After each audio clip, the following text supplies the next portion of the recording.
This episode of Podium is brought to you by Tracksmith, the New England running brand that lives and breathes athletics. Whether it's track and field, road running, cross-country or road racing, Tracksmith supports runners at every level. From club events to aspiring pros through the amateur support programme, helping athletes reach their elite dreams or run their personal bests. We think you'll love Tracksmith's clothing and footwear range. It looks great, it's built beautifully, and it helps you perform to your best too. Listeners to this podcast can get 20% off their first Tracksmith purchase with the code PODIUM20, all in caps, all one word. That's PODIUM20 at checkout.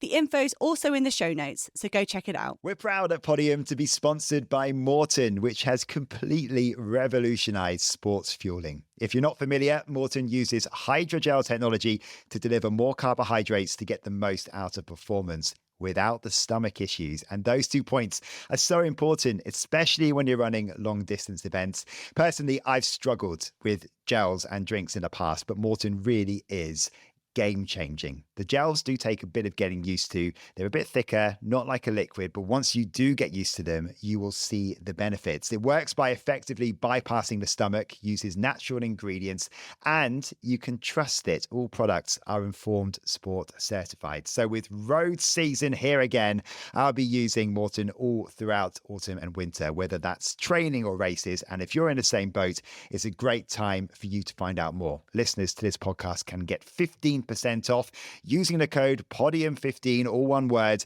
at maurten.com. It's a one-off code and the details are also in the show notes.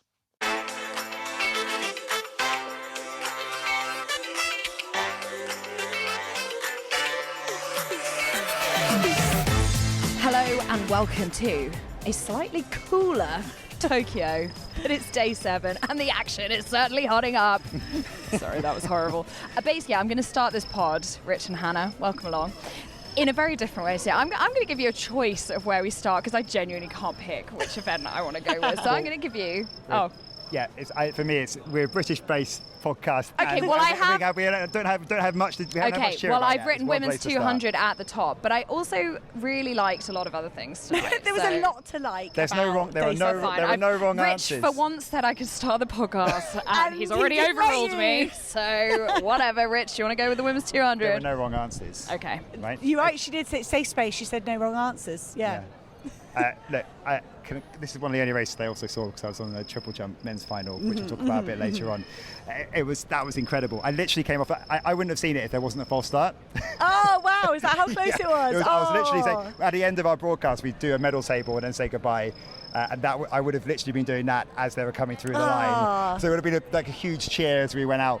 But so that's what saved me to watch that race. And well, first of all, Melissa Jefferson-Wooden. We have to start with her. She's done the double, which is amazing. One of the fastest times ever again. Right? Seventh fastest ever. Yeah. And Amy Hunt takes a silver medal ahead of Shrika Jackson. I freaking loved it. Everyone. So Melissa Jefferson-Wooden, home dry. She was going full out. There was no cruise. She was so done afterwards as well. She was like, how fast can I run? And Rob said it on commentary, Rob Walker, who we work with. Could Amy become one of the few European women to ever have gone under 22 seconds? And I thought, great shout, Rob, that could happen. And it didn't. She ran 22:14, which isn't that special. But what Amy Hunt did tonight was put together the perfect race. Everyone around her crumbled. And we talk about who's the fittest, who's the fastest, who's the most talented. But on top of that, you've got to have a championship attitude and you've got to be able to deliver on the day. And Amy Hunt outperformed some phenomenal athletes around her who have got better accolades than her, and that it was just absolute perfection. If you'd put Dina Asher-Smith's start with Amy Hunt's finish, 100% she was going under 22 seconds tonight. Together they're world champion material. Yeah. But I think you're right. Do you how much do you think being in one of those middle lanes maybe affected her psyche as well tonight? Because I feel like every interview I've seen her do, building through the 100, now into the 200 final, she's grown in confidence. But I just wonder, stood on a world championship final in a middle lane as well. That's awesome. It is, and I think what Amy Hunt will have had on that start line tonight is the knowledge that she's beaten each one, maybe not Melissa Jefferson-Wooden, but if you look over the last 18 months, she's probably beaten everybody else in that field at some point on the Diamond League circuit or somewhere else. And that cicada is very loud, isn't it? her closing speed all season has been incredible. The last 100 metres, we've said it before several times on the podcast. There's an argument she is one of the most improved athletes out of all disciplines this season. I don't think we thought that it would be a silver medal and beating Sharika Jackson. I think it'd be top 5, 22 dead. I said to a friend of mine who also works for TNT Sports, I said to him, there's going to be a British medal tonight. Either Amy because of her closing speed or Dina because she's just looked a bit more like Dina over the last few weeks. I wonder whether it's been enough time for Dina since she changed that setup maybe to get herself in the medals. But Amy's just been riding this momentum wave, hasn't she? As the season's gone on, and the confidence that she must have got from knowing that she can pick off so many of her rivals in that final 100. And it showed tonight. The sky's the limit. Yeah, absolutely. It was absolutely. And you guys will know from your other sports that you like to pay more attention to. Hey, you're a football girl now. I am now, Klinsman. The momentum. You said the word, Rich. Like momentum is so important. And you're right. Every race Amy Hunt's done. I've not seen her walk away from a race annoyed. Or maybe the 100, maybe she would have loved to have made that 100 final. But throughout the whole of 2025, from the indoor season, remember she was 5th at the World Indoor Championships, and 60 metres does not suit Amy Hunt. And really, we shouldn't be surprised that she's pushed that all the way to a silver medal. Do you think we'll actually see her again at the next indoor season? Because if she irons out the starts, and that's one of the reasons why he throws something to 60 metres. That's why Noah Lyles has done world indoor seasons in the past. And I get the impression she loves competing as well. She just wants to be out, because you think of the background and like the massive injury she had 2022, and she had to have surgery, didn't she, and the junior accolades before that. She was one of those that I think there was maybe starting to get some question marks over, and probably from herself as well, like, am I ever going to get there? Am I going to reach my potential? I just think, why not? If she's fit and healthy, get her out racing indoors. But remember, this is the first ever World Championships competing in an individual event. I know. Which I think we forget about because of the fact that she's been so good all season. Because that improvement has been so big. Before she's been a vital cog in the relay team. Now she's the world silver medalist individually. And the advantage you might have over someone from another nation, that she's been here in this arena time and time and again with that relay, performing under pressure. Yes, she stood on her first individual final, but she's been on many a relay final start line, and that. So it doesn't feel like so foreign to her. But it's just brilliant, and just what the British team needed. Yeah. We needed Jake getting a silver was so heartfelt and so lovely, but a surprise silver, like the belief that gives some other athletes across the team to go, like, I want to do a surprise silver as well. It's a really big last 2 days for Britain. The way the timetables worked out. I don't know what it's like at home. I tried to ask a few people whether there's sort of any kind of buzz around it, because we're in a bubble here. We think it's the biggest thing in the world because we're living it every second. But I think it's maybe been a bit of a slow burn, maybe back in the UK. Maybe Jake kind of started, the timings maybe not helping. But tonight, I reckon, and over the weekend, with the biggest medal chances that we actually are coming over this weekend. I was thinking back to Budapest 2023, where KJT won on the opening weekend. And I know for me, having come back from England just losing in the World Cup final, at the Women's World Cup, to come home, and I wasn't working the championships, and just indulge in a week where we'd already started with the gold for one of those characters that you're really rooting for as well.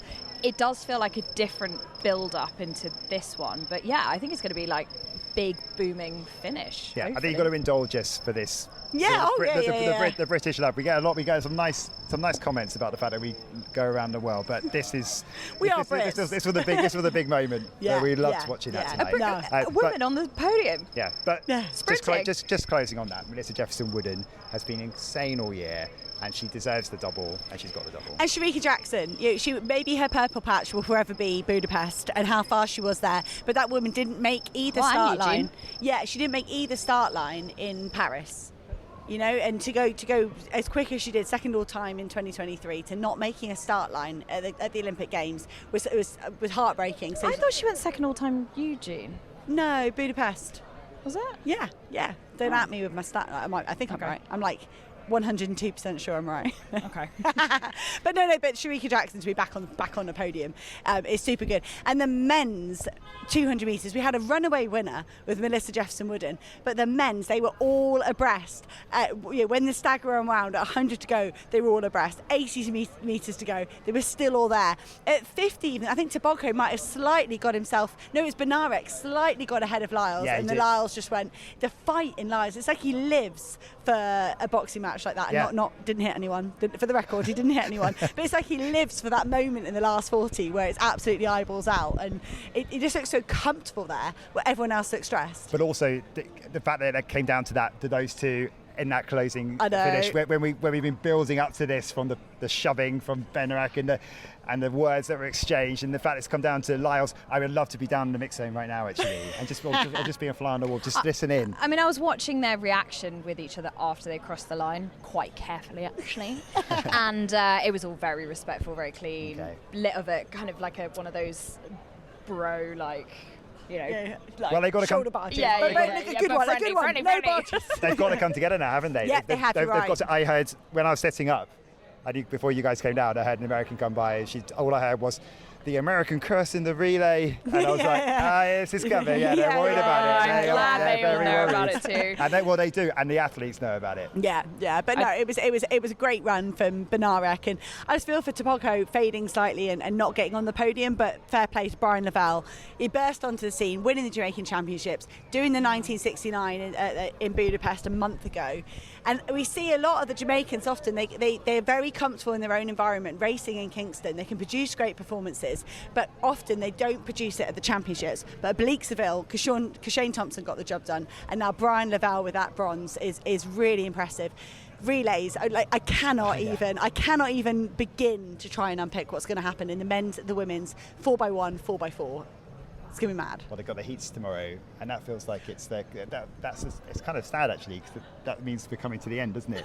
As soon as the relays start, it's the beginning of the end. It's like the wind down, isn't it? It is. The metaphorical home straight. Yeah, the Jamaicans are back. Zarno Hughes, fifth. Yeah. And he looked a little limpy, I thought, when he was leaving the track. Oh, so sad. Fingers crossed he's all right. I can work out of his left leg, but hopefully he's all right. Can I talk about the men's 400 metres hurdle? Yes, go for it. Yeah. Well, firstly, I would just like to say that it feels like a full circle moment as some sort of biker crew come rolling past. That's not very Tokyo, is it? It's not very Tokyo.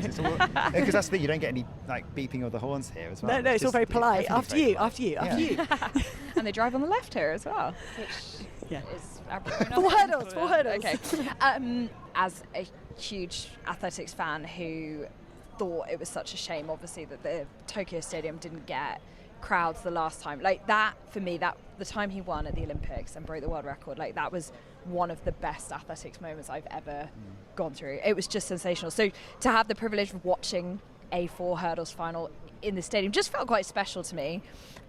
It was such a ferocious start from Carsten Warholm, like more so than I feel like I've ever seen him go. Like it was wild from lane 4, which we spoke about yesterday. Potentially there's some confusion over him trying to sort of pick his favourite outside lane and he didn't get it. He went for it. He was leading in those initial stages, but Rai Benjamin just... Well, the problem was from Warholm, he went for it too much. Yeah. And he smashed the third hurdle and his race was over. Yeah. He couldn't get his stride pattern back after that. It was all over the place. The 1, 2, 3 is Benjamin, Dos Santos and Samba. Warholm finishes in 5th, back in 5th. Can I read you a quote about what's happened to Warholm? Oh. So it turns out he's injured. So that all Warholm makes sense then, doesn't it? He said, I had something happen when I got out of the block, like a little strain in my left thigh. I don't know if it's a hamstring on my knee. Trying to hurdle, but it was not good. I also crashed the 3rd hurdle. I tried to push it, but it was just a terrible race, a disaster. I knew I was good, and that's why this outcome is disappointing. It's just shit. Yeah, fair. So something went at the start. But I'll never forget his hamstring going Rabat in 2022. He's that world record season, the one before, and then because he's just so aggressive. But yeah, I think he Can you explain what happened at the end in terms of? Because I just seen messages fly by, and I did see it on the CIS change around. For the race, Rai Benjamin just streaked away with it. Perfect stride pattern. Alison Dos Santos gave it a great try from lane 9, but tough lane draw. He couldn't see any other athletes. He actually closed very hard for the silver medal. Samba ran a brilliant race in the middle, but with his lead, Benjamin, for me, he looked up to the screen going into the final hurdle and he smashed it. He ran into it and lost his footing, and then the strength he had to still hold on to the finish was pretty impressive. And then we saw a DQ for Benjamin and we were like, what's going on? And the DQ, Katie looked it up for us, the rationale given for it was hitting over a hurdle that then impedes another athlete. And when you look at the picture in the replay, it does go into the lane of Ezekiel Nathaniel, the Nigerian athlete. And so you kind of think, oh, well, maybe, yeah. But the comment said, I think it didn't knock over the Nigerian's hurdle, so he still had to do the hurdle, but it was misplaced. So the rationale would be like, well, yes, you did affect someone else's race, but did it affect any of the finishing positions? Like, no, it didn't affect the finishing positions. So then he was reinstated. But so I don't really understand whether there was an appeal from someone else and that didn't go through, or whether... the rule... He's broken the rules, but because it didn't affect anyone else, it doesn't matter. That doesn't make any sense. But it did affect. So they've just gone. Actually, no. Maybe the margin that we're talking about wasn't. I don't really understand, because I think the Nigerian could have come through for this. Yeah, he could claim he might have been able to come through and get Samba for the bronze because he was fourth, right? So I don't really understand why they DQ'd Benjamin and then reinstated him, but I'm happy because I feel like the gaps are pretty big and that's the right result. Okay. Yeah, I guess we'll maybe find out a bit more, because he was wearing a crown. Oh.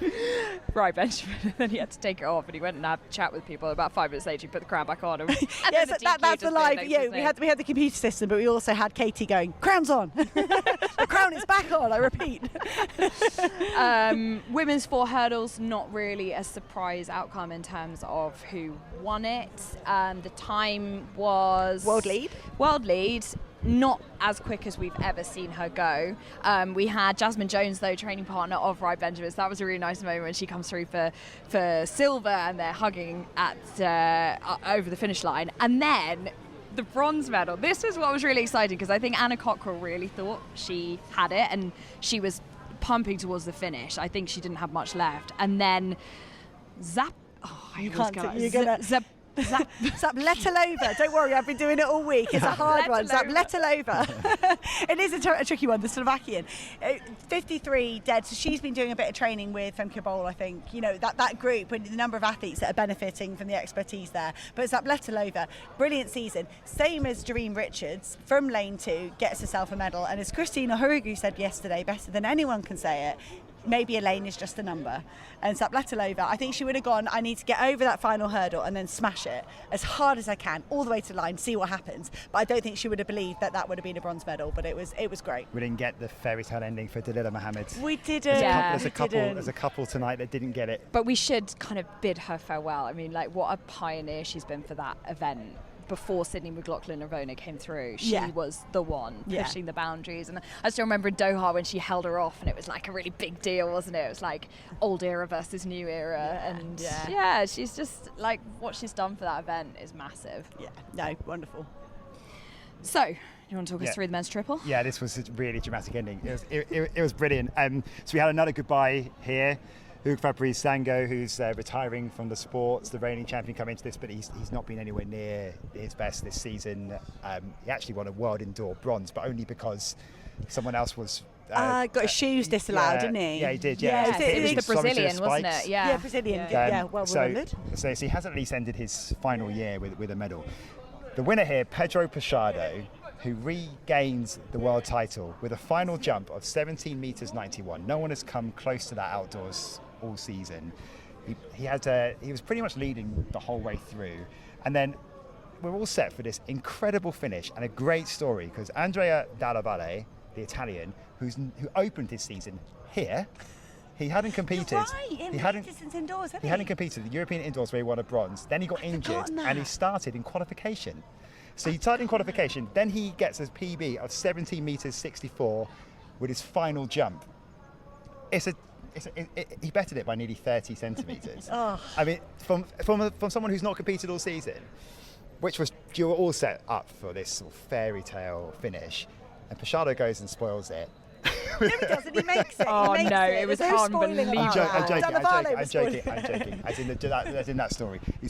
He spoils that story, but the way he can that is a true champion there. I said it just before it happened. You know, how can he draw on all this experience, all the victories he's had in the past, all that success. He's had a quite reduced season as well. I think he only had 4 competitions outdoors before we came into this, and he hadn't finished outside the top 2. I think he had 2 wins, 2 second places. And the way he managed that was just incredible. And at the end, he just kept on saying over and over again, who's the best? Who's the best? Who's the best baby? Who's the best baby? And he also went, who's the best mate? Did he? Yeah, he really did. He really did. Well, I said, because I think Pichardo, like, you know, he's full of personality and full of X factor. You know it every time he competes. But when he loses, it just all goes in a box. He's very sportsmanlike. But when he wins, that's what you see. You see what it really means to him. And I absolutely. And the high fives from Teddy Tamgo, he was loving it in the stadium. I just think it was a really well deserved win from Pichardo, and he should be a multiple time champion. Yeah, he should be. He should be, and now he is. Lazaro Martinez got a bronze again out of nowhere. He hadn't jumped 17 meters outdoors all season, and then did it twice, I think. What happened to Andy Diaz? Yeah, he just wasn't on it today. He ran through a few times as well. But the big fouls as well. It was like he was nowhere near the board. They're big fouls, or he just ran right through, and something wasn't quite right in his approach today. Yeah. I do feel a bit, just a mention for Yasser Triki, because he was in the top 3 for the entire competition. He gets bumped out right at the end by Dalavale, who was actually only 1 centimetre behind him going into that final round. And he's come close quite a few times, actually, Triki, and he's got to suffer that disappointment again. What housery is going on? I love it. It's like, what's going on with the Italians? That's what I want to know. But that was it was a great fun ending. And I think we've had lots of drama throughout these championships so far. Well, so, all right, Pichardo doing that in round 6 is the field equivalent of Isaac Nader coming through to get Jay White. It is the best kind of transfer of a sprint finish in a middle distance event over to the field. Yeah. Although he'd been leading through competition, so there's you're right. Question that you could say, was all the way at the back. It's like reclaiming it again, isn't it? It's like having to go one more time. I will wait for another iteration of that. Maybe it's Perez Chepchirch here, being in the lead, getting overtaken, coming back. No, it's Mary Morat, obviously. It's not Portugal. I was trying to make a Portugal link, not just a general chaotic track link. On to 800s then, just quickly. Keely's through, Georgia's through. We saw some really quick times, actually, didn't we? Very for Jess Hull as a non-automatic qualifier to still make the final. Yeah, so Lydia Dora was the fastest. Audrey Vero ran a really, really good race, holding off Sige Daguma, who is one of the pre-event favourites coming into this, a silver medalist from the Paris Games. So Vero did a really good job of absorbing every move from Daguma. I was seriously impressed by Vero. But in the end, she was too tired to hold off Adira. Vero did advance, Daguma didn't. She went out the back door, and overtaking her, Jessica Hull with an oceanic record of 1:57.1. And Sage Hurta-Klecker, who has been on the cusp of making a US team for years and years and years. I think Mo, when she fell at the Olympic trials, took out Sage Hurta-Klecker. She didn't get to go to Paris. She's made it here to Tokyo, and now she's made it all the way to the final. So I'm pretty delighted. And same training group as Geordie Beamish. So you look at these synergies of who's doing well, and I think they seem to have got it right, that on group, the US on group. Yeah, Keely looked in control. I thought she just went out from the front, kept it safe. Georgia Hunter-Bell had to be fairly tactical. She got stuck on the inside a little bit, got herself out, and I think she just exudes confidence to me in that last 100. It was the same as her Diamond League wins. You know, you'd be saying, why are you waiting in the pack? But I think she would have had an extra move if she'd needed it. And let's talk heptathlon before we go. KJT going in and amongst it, but let's start with Anna Hall, who... It's a dominant lead, isn't it? I've not really seen much of this tonight. The shot put was the standout. I think she went 15.80, and which is a big old PB. But considering where she is this year with so she went over 7,000, didn't she? She's second all time with her 7,032. But I think she could be on potentially to do something big again. The 200 was probably a little down on what she wanted. But just in general, the way she conducts herself now in a competition versus... I don't know, even a year and a half ago. She just carries herself differently now. No, I definitely think so. Fit as well, isn't she? She's showing what she can do when she is at full fitness. No, absolutely. I think she's absolutely perfect. They were all down in the high jump. And I think if she misses 7,000, it's going to be because of the high jump. And I was there thinking, KJT was the first to go out. And I was like, she's given away 80 points. Then TM went out, and I thought, she's given away 80 points. And then Anna Hall went out. So they were all fairly evenly matched in that. And I think TM awful 200 metres. It was 25.5. really She's down in tired, sixth. wasn't it? She's down in sixth, but she's not too far But off the medals, really. before we went to the 200 metres, she was in second. Okay. And then the 200, she was on the inside. She didn't look like she could get It was round a the bend. second and a half down on her season Yeah, best. so she gave up 200 points to Anna Hall and KJT in that 200 metres. It was just catastrophic for Tiam. That is it's a big long jump competition for KJT, isn't it? Yeah, And so- Kate O'Connor as well. She's in second place. That's a surprise second place so far. Three personal bests from Kate, Wow, okay. Kate O'Connor today. And She's this incredible. woman, she got a bronze at European Indoors, silver at World Indoors, won the World Unis, PBs every time she steps on the track. And that, I think it was an outdoor shot put PB as well, which would be 4 PBs. So Kate O'Connor for Ireland in silver medal position at the moment. And KJT just quietly getting about business in third. I think, the long jump, as always, is going to be vital for KJT. I think if she can nail the long jump, she stays in the medal position. It's going to be really tight. I think Anna Hall, unless she makes a mistake, running away with it. And like I say, if she misses the 7,000 points, it's going to be because something was weird in the high jump. I just mentioned the 5,000 metre heats before we go. So Jakob Ingebrigtsen will advance to a final. We will see him in a final, but yeah, it's the 8th in his heat, right? I felt like it was a really big night from a British point of view for George Mills. Yeah. It was first 5,000 metres since June, Bislett Games. Yep. Yeah, and he's had the fractured wrist. He didn't look incredible in the Zurich Diamond League meeting when he ran a 3,000 metres. He looked okay tonight, actually. And as you said before, I'm going to steal your line, Hannah, but he showed that his wrist is absolutely fine by giving Biniam Mahari a big old shove at the end as well. So he's got some power in there. I don't know whether that was him also saying, "Look, guys, I'm fully recovered. Don't even try and start, pushing me around." Don't intimidate me. A little cheeky little knock on the arm. And Cole Hocker will go for his own redemption story in the 5, so that would be Fisher said after the 10k he was totally confused with his lack of kick in the last 100. It was there tonight. It was absolutely perfect. But Ingebrigtsen, for me, that was it. That was all he had tonight. I don't think he was holding back at all. He was counting, was looking around. But Andreas Almgren, the bronze medalist from the 10,000 metres, popped. He was pushing the pace really aggressively, totally judged his effort incorrectly, and he won't be in the 5,000 final. Look at this quote from Ingebrigtsen: "I am not myself." Oh. She says, "I just have no idea if I can medal for Norway." Yeah, I mean, we can see that, can't we? Niels Ross as well. But he came out. Yeah, so Laros popped his calf, didn't finish. Oh, right, It okay. was Bit almost Josh exactly the same as Kerr-esque, Josh Kerr. Almgren's out as well, isn't he? Yeah, that's what. Almgren pushed the pace, and then yeah. So he set a European record this year. Yeah, Laros went with it when Grant Fisher made a lift with 3 laps to go. Similar to Josh Kerr, it was a change of pace for Laros, and same as well. He tried to keep running for 150 metres, but unlike her, he didn't go run another 2k on it. He just sat down in the corner looking gutted, absolutely gutted. Pretty decent final coming up then. I'm not going to make you predict the men's 800 tomorrow because no one can. So, is that tomorrow? Men's 800 final? Yes. Yeah, because women's on Sunday. Yeah. That is going to be. It really is one day at a time. Oh, sorry, there is one more thing I wanted to mention. Yeah? Yeah, because there's a big shock in the javelin competition. Oh yes, Haruka Kitaguchi. Looked, so she's had an elbow injury, which makes sense because she was great in the first half of the season and then just started to peter out. We mentioned about Muratake's face being around the city, but I mean, Kitaguchi's everywhere. It's like you can buy Kitaguchi anything, candy, hat, but like anything you wanted around the city. It's in the schedule tomorrow night for a reason. It's supposed to basically bring the curtain down on tomorrow night.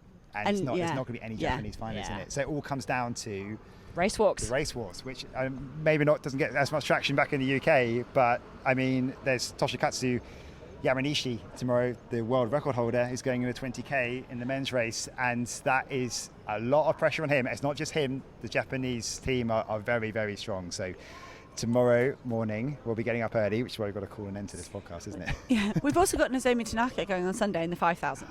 There is some of our favourite Japanese athlete is still in action on Sunday. Right, so off to bed with us. We'll see you tomorrow. Bye.